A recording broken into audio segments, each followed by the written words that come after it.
आप देख रहे हैं शाम रमज़ान और अब कुछ ही पल रह गए हैं कि जब हम आपसे रुखसत लेंगे, लेकिन उससे पहले हम एक बहुत ही स्पेशल गेस्ट की आपसे आज मुलाकात कराने जा रहे हैं। खैबर पख्तूनख्वा की 22 साल की ये हदीका बशीर हैं।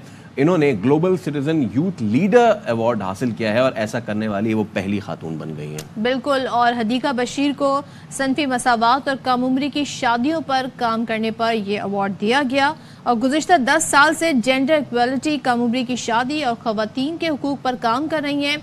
हदीका ने खुद को वादी स्वात में खवातीन और लड़कियों को बाइख्तियार बनाने के लिए वक्फ कर रखा है, जबकि खास तवज्जो कम उम्री की शादियों के रिवाज के खात्मा पर है। तो global citizen youth leader award दुनिया भर में गुर्बत और सिनफी मसावात पर दिया जाता है और साल में सिर्फ 32 नौजवानों को मुंतखब किया जाता है। तो इसी वाले से हम बात कर लेते हैं। हमारे साथ मौजूद हैं स्वात से ताल्लुक रखने वाली नौजवान समाजी कारकुन Hadika Bashir. Thank you so much Hadika for joining us. पहले तो आपको ये एजाज हासिल करने पर बहुत बहुत मुबारकबाद हो। दूसरी बताइएगा, ये बड़ा अहम संग मील है और हम जिस मुआशरे में रहते हैं, हमारे यहाँ जो फरसुदा रवायात अभी भी कायम है, आप समझती हैं कि आप उसमें जिस तरह काम कर रही हैं उसमें तब्दीली आ रही है वक्त के साथ साथ? सबसे पहले तो बहुत बहुत शुक्रिया आपका।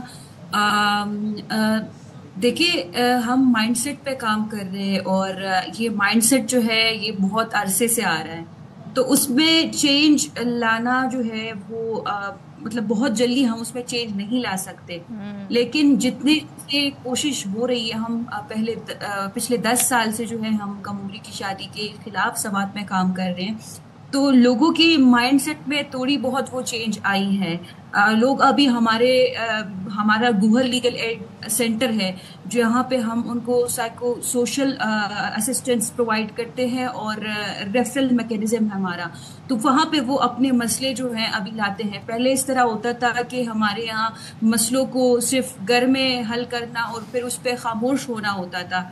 अब इतना है कि अपने मसले लाते हैं या किसी और का मसला देखकर हमारे यहाँ हमारे ऑफिस पे लाते हैं और उस पे आवाज उठाते हैं, तो थोड़ी बहुत चेंज जो है वो मुझे दिख रही हैं, but hopefully I am hoping कि इससे भी बहुत ज्यादा हमें काम की जरूरत है और बेहतरी आएगी इंशाल्लाह। अच्छा, आपके काम के हवाले से तो बात करेंगे, लेकिन आपका पर्सनल माइलस्टोन हदीका, जिस सूबे से आप बिलोंग करती हैं खैबर पख्तूनख्वा, वहाँ पे ख़वातीन के हवाले से कितनी मुश्किलात है काम करने में, ख़ास तौर पे वो काम के जो रिवायात से हट के हो रहा हो, तो प्लीज़ हमें इस हवाले से बताइएगा।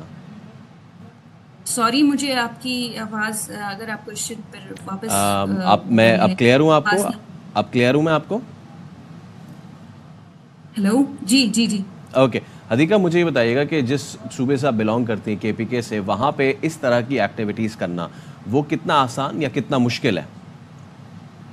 जी जी, देखिए, हर काम शुरू करने में बिल्कुल मुश्किलात सामने आती है, उसके पीछे एक स्ट्रगल होती है। बिल्कुल हमें सामना करना पड़ा चैलेंजेस का, क्योंकि अगर हम देखें माइंडसेट पे काम कर रहे हैं और दूसरी बात फिर पैट्रियार्की सिस्टम में हम रह रहे हैं, तो फिर पितरसरी निज़ाम की मुखालिफत करना, फिर उसके सामने खड़े होना बड़ा बड़ा चैलेंजिंग काम है। और मैंने काम शुरू किया था जब मैं 13 साल की थी। मैंने अपना कैंपेन तब से शुरू किया था, तो तब हमारे लोग बात भी नहीं सुनते थे कि छोटी बच्ची है और क्या हमें ट्रेडिशन सिखा रही है। तो हमारे घर आते थे, मेरे अम्मी अब्बू को वो कहते थे कि ये अपनी बेटी को घर में बिठाए, ये हमारी लड़कियों को क्या सिखा रही है, या ये उठ के हमें बात सिखाएगी कि क्या कम उम्री की शादी होनी चाहिए, नहीं होनी चाहिए। तो ये चैलेंजेस बिल्कुल हमें आए, लेकिन मुझे अपने आप पर यकीन था और हमने बिल्कुल एफर्ट्स किए हैं और उसी एफर्ट्स। जी ठीक है, thank you so much Hadika Bashir, आप बहुत शुक्रिया और ज़बरदस्त आप काम कर रही हैं। आई होप कि आपको देख के और लोग भी इससे इंस्पायर हो और इसी तरीके से आगे बढ़ें। एब्सोल्युटली।